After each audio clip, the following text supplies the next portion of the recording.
Cease fire असमय नहीं होता तो आज पाक ऑक्यूपाई कश्मीर नहीं होता। अमित शाह जी को शायद हिस्ट्री नहीं मालूम, वो तो मैं एक्सपेक्ट ही नहीं कर सकता हूँ कि उनको हिस्ट्री मालूम। वो तो हिस्ट्री को रीराइट करते रहते हैं। धारा 370 को लेकर देश के पहले प्रधानमंत्री पंडित जवाहरलाल नेहरू एक बार फिर सुर्खियों में हैं। एक ओर जहां बीजेपी सरकार ने नेहरू पर हमला बोला, तो दूसरी ओर नेहरू पर हमले से कांग्रेस लाल हो गई है। गृह मंत्री अमित शाह ने संसद में पीओके के लिए पंडित नेहरू को जिम्मेदार ठहराया था। इसको लेकर कांग्रेस नेता राहुल गांधी भड़क गए और कहा उन्हें हिस्ट्री नहीं पता है। पंडित नेहरू ने अपना पूरा जीवन देश को दे दिया और बीजेपी अपना ही इतिहास बनाने में लगी है। पंडित नेहरू ने मतलब अपनी लाइफ दे दी,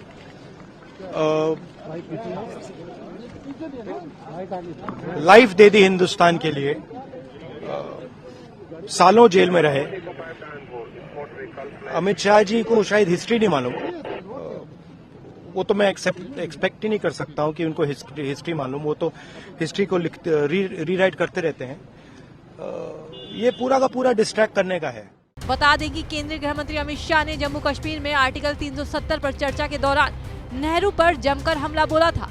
गृह मंत्री ने कहा कि कश्मीर विवाद नेहरू की गलत नीतियों का ही नतीजा है।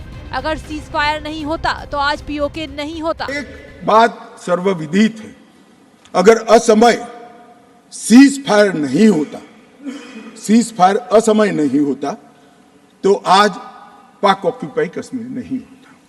अब पत्रों का जिक्र कर रहे हैं, किसी अंग्रेज सेनापति ने देखा, मैं जरूर देखूंगा इसको, अगर लिखा है तो देखना चाहिए।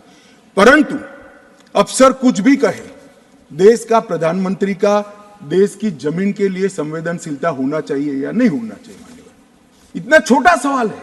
हमारी सेना जीत रही थी, वो भाग रहे थे, 2 दिन रुक जाते, पूरा पाक ऑक्यूपाई कश्मीर तिरंगे के तले आ जाता। शाह के इसी बयान पर कांग्रेस नेता राहुल गांधी ने प्रतिक्रिया दी।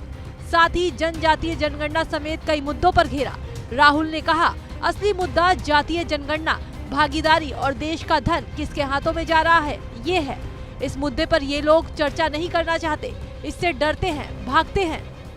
बेसिक इशू जाति जनगणना और जो भागीदारी है इस देश की, जो धन देश का है, वो किसके हाथों में जा रहा है, ये मेन इशू है। और इस इशू को ये लोग डिस्कस नहीं करना चाहते, इससे डरते हैं, इससे भागते हैं। मगर ये इशू को हम आगे ले जाएंगे और जो गरीब लोगों का हक है वो हम उनको दिलवाएंगे। ये मेन इशू है। और 24 घंटा ये डिस्ट्रैक्ट करने के लिए कभी जवाहरलाल नेहरू के बारे में बोलेंगे, कभी किसी और के बारे में बोलेंगे। बात भागीदारी। बहरहाल धारा 370 को लेकर सुप्रीम फरमान के बाद बीजेपी एक बार फिर कांग्रेस पर हमलावर है। साथ ही नेहरू को लेकर भी कांग्रेस की नीतियों को आड़े हाथों ले रही है। ऐसे में ये माना जा रहा है कि अगले साल होने वाले लोकसभा चुनाव के मद्देनजर कश्मीर 370 और नेहरू का मुद्दा बीजेपी के लिए एक अहम सियासी हथियार होने वाला है।